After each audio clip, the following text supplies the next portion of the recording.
Thank you, Chairman of Community. I want to associate myself with what has been said, especially what our sister President Samia Suluhu has just mentioned. But before that, let me raise a couple of questions maybe to guide us. I don't know if that is possible. One, is there anybody among us who did not see this coming? I for one, I saw it coming to be where we are now. I saw it coming because I did not see who was taking charge of the process, who was listening, who was trying to provide any kind of guidance as to what we should be doing from one thing or one day to another. And by this, I want to also ask, as the East African community, what did we want from the beginning? Or what did we do about that? What are we doing now? And what do we want to do for where we want to go? Because exactly like President Samia has mentioned, if it is talking about problems and defining them, and I think we have been very eloquent. We have talked about all kinds of things. But when do we match what we are saying and what we are doing so that we get to what we want? When do we come to that? I haven't seen it. President, I asked last time in our meeting, the last summit, where is East African community, or does it exist? And exist for what? By the way, even now, the person or the country we are talking about is not represented as we are discussing. And it is supposed to be, the country is supposed to be part of East Africa, but nowhere to be represented. So I'm not sure what bearing what we are discussing has on what happens in the process of finding a solution in this country. I move on.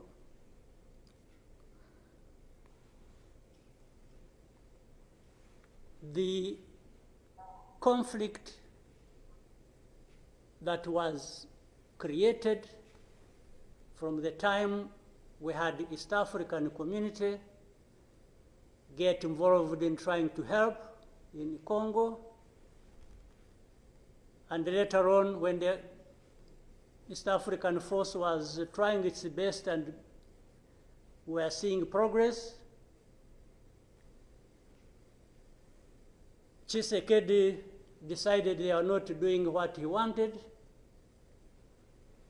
and went to SADC. SADC agreed they would come and do what he wanted and sent everybody packing. And that we complied and kept quiet.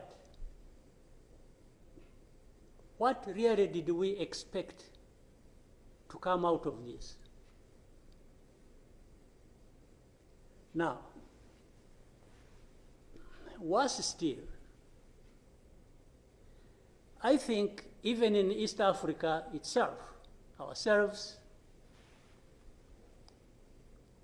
maybe we have different understanding of what the problem is, and we have never come together to agree or even disagree and find a way to come together finally to do what we ought to do to deal with this problem. Or we simply decided, each country, to move on its own with a different agenda arising out of involvement or whatever in Congo, and that was enough. If your interests were catered for by Tshisekedi, that was fine, even if the others' interests or concerns were not taken care of. You can imagine, therefore, what chaos comes out of that kind of situation. We are, on one hand, assuming or pretending we are coming together over an issue and trying to find a solution, while at the same time, each country is pulling in its own direction, different from the others. This is the fact of the matter. Now, but even if we were doing everything right, all of us, nothing is going to come out of it until those mainly concerned are also part of it and participating and contributing to the success of the process through which they are getting the support. But if the parties decide or accept to be manipulated, because, and by the way, that's exactly what happened, and I think in Congo, there are experts for doing that. They would go to one party and promise them something, and then they would decide to keep quiet about what is obviously going to result into problems like we are seeing now. Or, like he did, he didn't want East African community because they were not doing things the way he wanted, even if it was not right.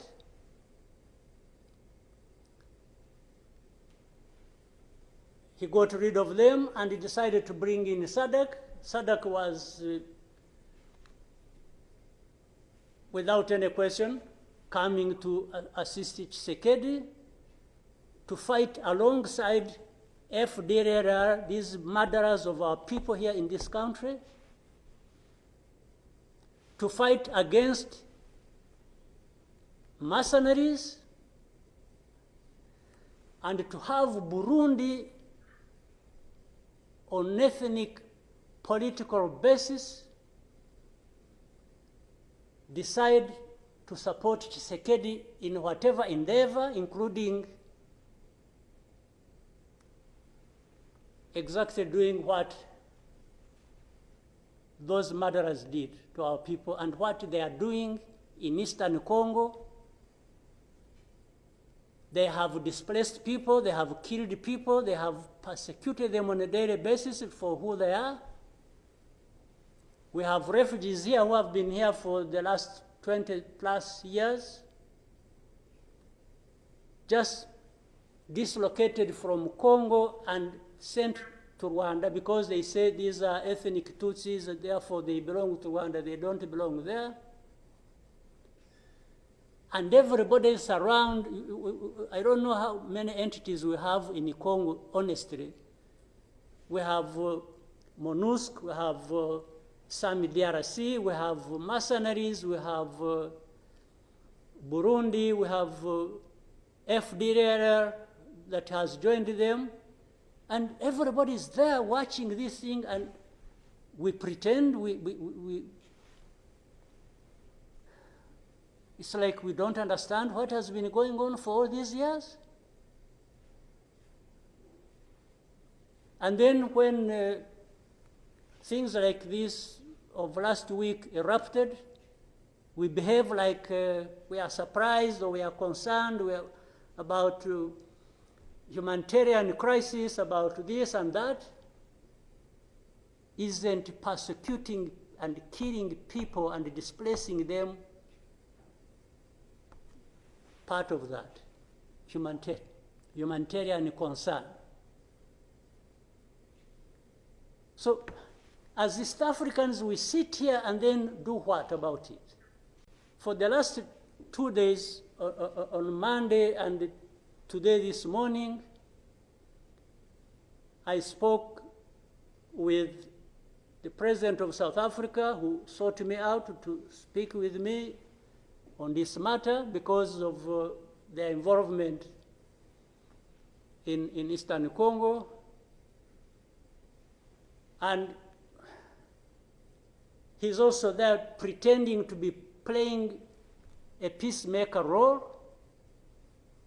And he has a force that has been fighting alongside FDLR and has been fighting the M23 on the instructions of Tshisekedi, because these are people who are not supposed to be in Congo, that these are from Rwanda, or the M23 are not Rwandans, please. These are Congolese, and one time he accepts it, then another time he says, no, part of it is yes, and then the other part is from Rwanda, and these are He keeps on going. And how do we, leaders of our own countries, accept this to go on forever and just accept that we shall be manipulated by Tshisekedi or whoever is supporting him? And South Africa dares even issue threats about what is likely to happen after that, and so on and so forth. Of course, we will see what threats they are talking about. Maybe they should have done that exactly for which they have been issuing threats. They should have done it to clean up the mess in Eastern Congo, or to fight back those who have been trying to clean up the mess. So then you have the whole international community just confused. They talked about Rwanda, they talked about the Nairobi process. Honestly, even here, maybe you will help me understand what all this means. The processes became an end in themselves. And the people leading these processes became more important than the results of the processes. The Nairobi process became a Uhuru process. Then the Rwanda process, it's like you can't say anything that will displease President Lorenzo.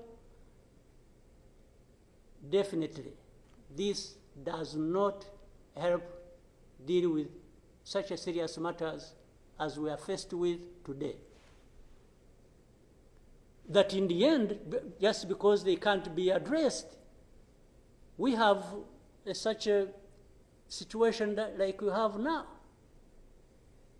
And if anybody, and above all, I don't understand how Tshisekedi keeps thinking that he will resolve the problems to do with rights of people militarily. Kill them, shoot them, bring in forces that are ready to help,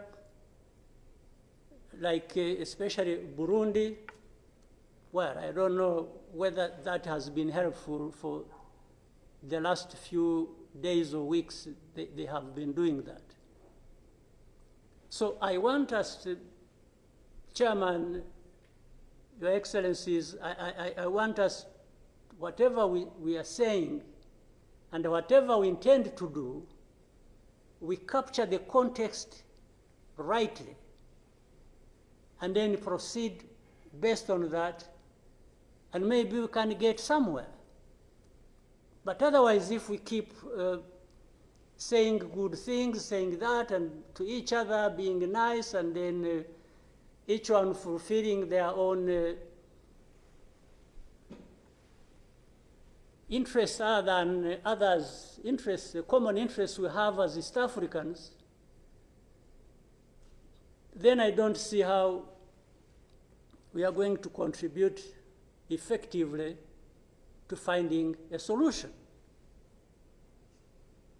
But really, to have even had East African community expelled from Eastern Congo and everybody complied and then there was quiet, it's as if it was normal or that is okay.